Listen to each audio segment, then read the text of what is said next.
la dagaalamin gabdhaha ayaa laga rabaa ummad yahay qabiilkiyo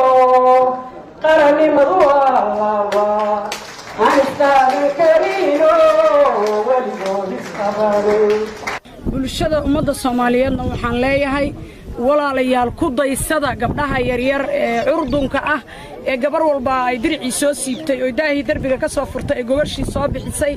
waradadka barwaaqa sooranka ku jiro waxaan idin leeyahay ku daysada gabdhaha yarka aqli kama yaridin iyo garaad haydeen waxa aad laaluushka ku bixinaysaan ama ku qaadanaysaan bulshadiina siiya diyaasbarana waxaan leeyahay marka xil rabtiin kaliya ummadana u imaanina hadda imaada maanta muslim rabaan garab rabaan gacal rabaan waa wax laga qiiroodo waxa aan meesha ku aragnay waxaan aragnay dhibaato tiro badan haweenkii oo markay dhalaan aan foosh qabato aan haysanin agab caafimaad aan haysanin maxay ahayd wax gurmada waxaan amaanayaa oo aad ugu mahad celinayaa umulisada fartuun oo ku joogta naftirkeedu isxilqaan halkan iyo dhalinyarada la shaqeysa iyo haweenka waxaan codsanaynaa inay insha Allah u istaagto wasaaradda caafimaadku